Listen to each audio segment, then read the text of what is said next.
Assalamualaikum warahmatullahi wabarakatuh. Berjumpa kembali dalam acara video siar dari Amanah Edu Center. Pada kesempatan ini akan berbicara mengenai manfaat puasa Ramadan dari sudut pandang kesehatan.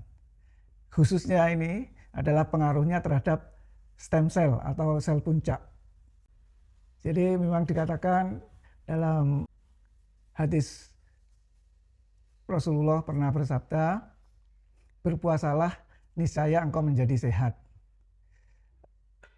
Kemudian dalam hadis riwayat Nasa'i sendiri ada hadis yang mengatakan bahwa alaika bisaumi fa innahu la adalalahu, yang artinya berpuasalah sebab tidak ada satu amalan pun yang setara dengan puasa.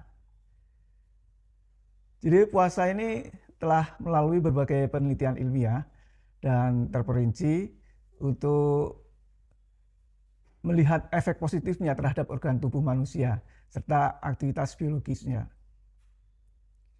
Dalam istilah medis, puasa itu dikenal ada puasa yang sepertinya kaum muslimin lakukan dari mulai terbit fajar sampai matahari tenggelam. Ada juga puasa yang disebut puasa intermittent.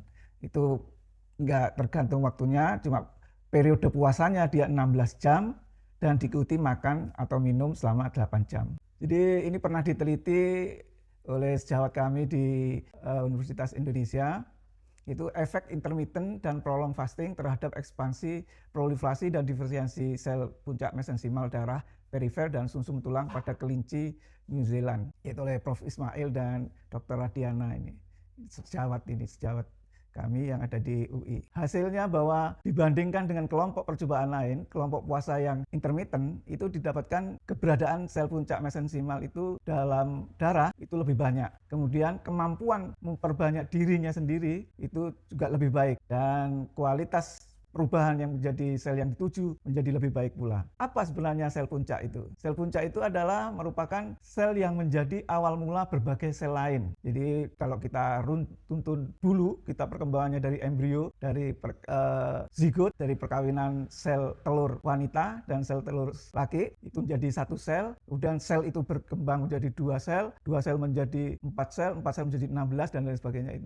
Itu sel yang pertama kali terbentuk itu di awal janin itu adalah sel yang menjadi awal mula berbagai sel lain atau yang disebut sel puncak, stem cell. Ya, ciri-cirinya adalah bahwa sel puncak itu belum berdiferensiasi, artinya masih asli, belum berkembang menjadi yang lain. Kemudian yang kedua, sel puncak itu mampu untuk memperbanyak diri sendiri. Dirinya sendiri itu bisa memperbanyak atau self renewal. Terus yang ketiga, sel puncak itu dapat berdiferensiasi menjadi satu sel atau 2 sel atau 3 sel atau yang disebut dengan multipoten atau pluripoten atau banyak sel. Jadi misalnya satu sel itu kemudian menjadi sel tulang, menjadi sel otot, menjadi sel otot jantung, menjadi kulit, menjadi rambut dan lain sebagainya.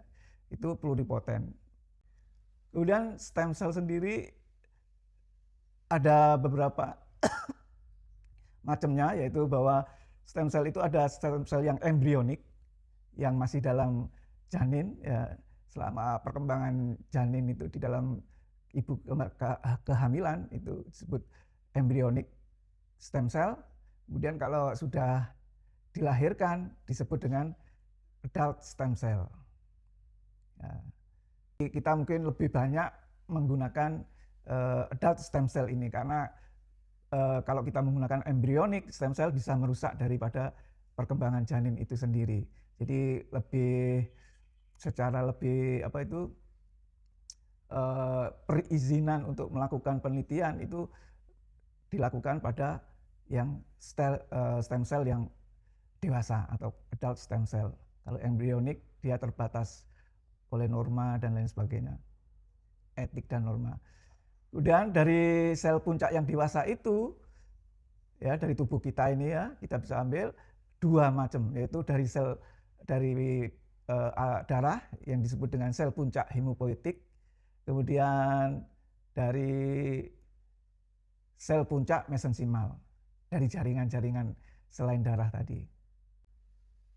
Jadi sel puncak mesensimal itu diambil dari jaringan sekitarnya. Misalnya yang paling sering itu adalah bone marrow, sumsum tulang belakang. Kalau ibu-ibu, bapak-bapak senang sumsum tulangnya sapi itu, ya itu yang diambil untuk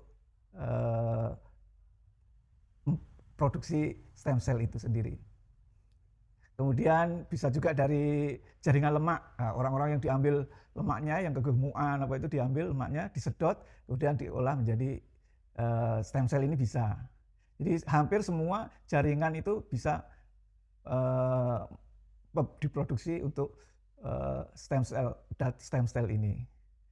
Jadi semua jaringan. Jadi tapi yang paling sering itu tadi dari sumsum tulang belakang, dari lemak, bisa dari kulit, bisa dari rambut dan lain sebagainya, dari gigi juga bisa.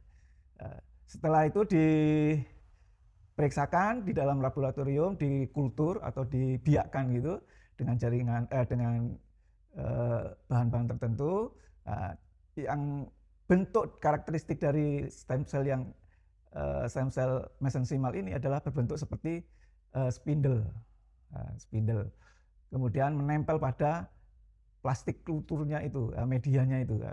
Kemudian dia diperiksa dengan secara phenotype itu positif pada CD73, CD90, dan CD105.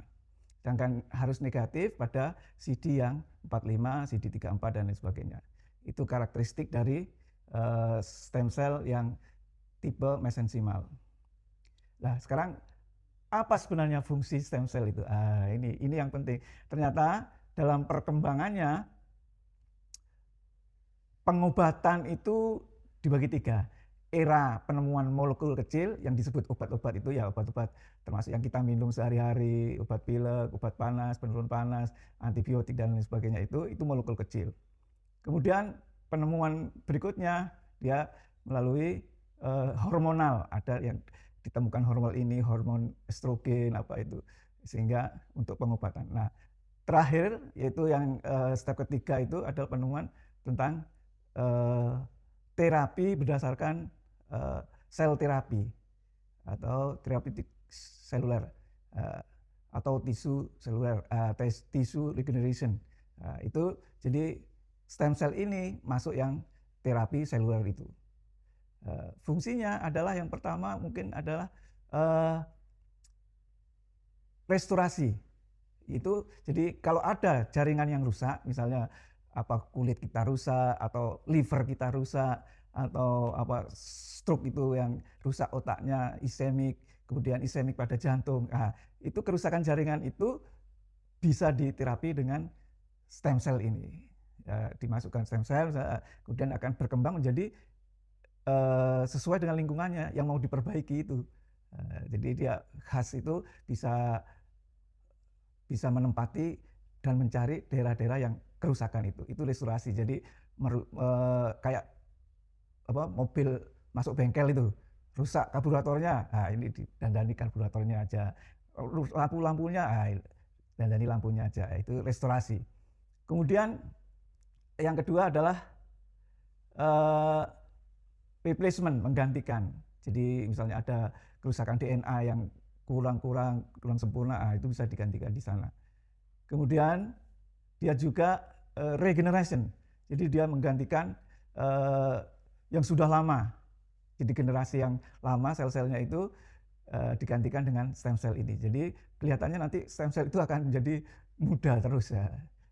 Kemudian reparasi ya memperbaiki daripada apa yang kerusakannya tadi. Kemudian rejuvenation atau anti aging, ini yang banyak sekarang, suntik aja, minta suntik stem cell supaya kelihatan awet muda, itu bisa juga. Tapi nanti tergantung dari etik ya. Tadi itu merupakan fungsi dari stem cell. Dari 5 fungsi itu, kira-kira untuk tubuh kita, untuk apa ya penyakitnya? Banyak sekali penyakit yang bisa diterapi dengan stem cell ini tadi. Dalam bidang ortopedi sendiri yang paling banyak itu adalah osteoartritis. Osteoartritis itu proses degeneratif dari kerusakan tulang rawan sendi. Jadi itu bisa direparasi tadi itu, restorasi dengan pemberian stem cell. Cedera-cedera otot yang akan diperbaiki, kerusakannya akan direparasi. Kemudian banyak lagi seperti yang di penyakit lain, stroke bisa dilakukan pemberian stem cell ini. Kemudian jantung juga demikian, sudah mulai dicoba dalam penelitian-penelitian yang banyak sekali dilakukan di dunia ini. Jadi secara garis besarnya kalau kita mau menggunakan stem cell itu, yang pertama kita ambil dulu stem cell-nya dari tubuh yang bersangkutan. Bisa itu tubuh yang bersangkutan diambil dari, misalnya kita mau mengambil dari sumsum tulangnya, kita ambil baik dengan biopsi atau dengan perlakuan pembedahan, kemudian stem cell itu dikultur, hasilnya itu dikultur, kemudian tadi dikultur itu di laboratorium, dibiakkan, dikembangkan sampai beberapa pasase atau panenan sampai dia berkembang menjadi dari satu stem cell itu bisa jutaan stem cell yang bisa kita hasilkan dalam kultur itu dalam sekian hari aja, 2 hari kemudian sampai seminggu, 2 minggu, itu sudah menjadi jutaan dari stem cell. Nah, kemudian dari situ kita simpan, kalau langsung dimanfaatkan nanti bisa langsung diberikan kepada pasien melalui tindakan operasi atau penyuntikan itu. Kalau enggak, misalnya stem cell-nya banyak, kita bisa simpan, atau cell storage itu cryopreservation. Ternyata stem cell itu bisa ditidurkan. Ditidurkan itu disimpan dalam derajat yang rendah sekali, yaitu antara minus 100 derajat. Ada alatnya itu untuk menyimpan stem cell itu. Nanti kalau kita gunakan, kita bangunkan lagi, kita thawing dan lain sebagainya. Jadi stem cell ini bisa dari diri sendiri atau sudah kita bisa memanfaatkan bank jaringan misalnya. Bank jaringan. Nah, itu dari stem cell-nya dari orang lain. Ya kayak transfusi gitu. Bisa. Nah, sekarang kita berbicara mengenai kira-kira apa ya pengaruhnya puasa ini terhadap tubuh pada tingkat seluler atau sel puncak itu sendiri yang dimaksudkan. Yang pertama itu bisa mengubah metabolisme bahan dasar lemak dan protein sehingga metabolisme menjadi lebih fleksibel dan efisien. Kemudian mencegah penuaan sel serta menjaga kemampuan kerja sel di saat sel sudah menua atau anti-aging.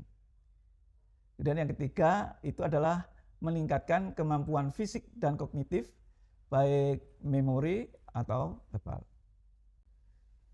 Jadi perubahan yang terjadi pada sel saat puasa adalah garis besarnya bisa meningkatkan kemampuan ekspansi dari stem cell itu sendiri, kemudian proliferasinya berubah menjadi sel-sel yang dikehendaki itu, dan diferensiasi sel itu sendiri. Jadi sel itu akan menjadi lebih baru, lebih banyak, kemudian fungsi dan regenerasi dari sel itu sendiri meningkat, kemudian ketahanan daripada sel itu akan meningkat. Sebaliknya, penuaan sel akan menurun sehingga anti-aging dia. Jadi ya kayak muda terus ya, kelihatan muda terus hasil akhirnya. Jadi beberapa khasiat dari puasa terhadap organ tubuh ini sudah diteliti banyak oleh peneliti-peneliti di luar sana. Selain pada sel puncak mesensimal sendiri, bisa juga pada sel puncak saraf. Itu meningkatkan kemampuan neurogenesis dari saraf itu, mengurangi gejala pada penderita kejang epilepsi dengan menghambat transmisi saraf. Jadi memang bisa digunakan untuk penyakit-penyakit saraf yang sudah dicoba itu pada stroke itu bisa. Kemudian pada jantung sendiri bagaimana? Menurunkan tekanan darah dan frekuensi denyut jantung, mengurangi reaksi peradangan karena lemak pada pembuluh darah jantung sehingga menurunkan risiko sumbatan. Demikian pula pada paru, mengurangi reaksi peradangan dan mengurangi gejala asma. Pada saluran pencernaan juga bisa, pada sel puncak darah sendiri bisa meningkatkan kemampuan sel darah dalam pembentukan darah dan mencegah penurunan fungsi saat sel menua. Bisa juga pada sel pankreas. Ini kalau kita penderita diabetes, ini berhubungan dengan beta seluler yang dulu kita mengobati dengan cara yang pertama dengan obat-obat anti diabetik, sitagliptin, kemudian apa itu banyak lagi yang obat-obat itu dengan molekul kecil, kemudian kita beralih pada pemberian hormonal, insulin. Tapi sekarang adalah yang ketiga ini sudah fasenya adalah fase pabriknya yang kita perbaiki, yaitu sel beta pankreas tadi itu, sehingga bisa memperbaiki, memproduksi daripada insulin dengan baik. Kemudian pada sel otot sendiri, sel puncak otot itu meningkatkan kemampuan sel otot, sel puncak otot sehingga meningkatkan regenerasi otot yang cedera. Misalnya cedera itu cepat sembuh lah. Demikian pula pada sendi tadi yang kita katakan. Jadi bagaimana stem cell itu bergerak atau berfungsi pada tubuh itu ada 3. Yang pertama itu adalah homing dan dia mencari lokasi yang cedera, yang rusak, apa itu yang perlu diperbaiki, kemudian dia akan berkembang di situ. Kemudian melalui imunomodulasi. Jadi imunomodulasi itu dari sistem imun lah yang akan berfungsi nanti. Kemudian selain itu stem cell ini punya produk eksosom. Eksosom ini melalui eksosom itu mempengaruhi growth faktornya yang akan melalui sistem paracrine effect. Jadi itu. Ya, jadi pada pelaksanaan atau aplikasinya itu bisa kita melakukan pemberian stem cell atau pemberian produk stem cell ini, eksosomnya itu. Jadi ada 2 nanti. Biasanya kalau di luaran yang sudah dipakai itu produk yang eksosom ini lebih murah biayanya, 1 juta, 2 juta itu mungkin yang dimaksud terapi stem cell-nya itu terapi eksosom dengan eksosomnya, sikrotom dan lain sebagainya. Kalau dengan terapi stem cell-nya sendiri itu harganya kurang lebih ya murah sebenarnya. 1 sel harganya Rp2 sampai Rp3 1 sel. Nah, kalau kita butuhkan 200 juta sel, ya berarti ya 200 juta rupiah kira-kira gitu. Jadi memang biayanya masih cukup tinggi untuk produksi massal dari stem cell itu sendiri. Jadi puasa Ramadan bukan hanya suatu kewajiban bagi umat muslim, tapi sebagai salah satu cara untuk terapi atau medikasi diri, self healing alamiah. Setelah mengetahui semua hal positif yang didapat dari berpuasa, maka tidak perlu kita sebenarnya menunggu momen Ramadan setahun sekali lagi.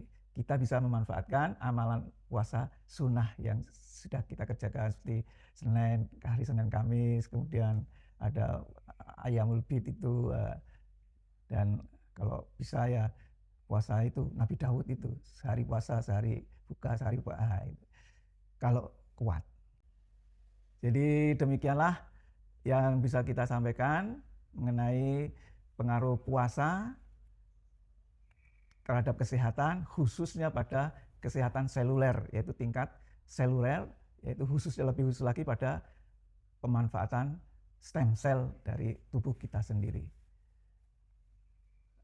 Mudah-mudahan yang sedikit ini ada manfaat dan barokah bagi kita, dan bila ada salahnya saya mohon maaf. Dan di akhir-akhir bulan Ramadan ini kita sudah memasuki minggu yang terakhir dari bulan Ramadan. Tidak lupa saya sekeluarga mengucapkan mohon maaf lahir dan batin. Taqabbalallahu minna wa minkum, taqabbal ya karim. Sekian, wassalamualaikum warahmatullahi wabarakatuh.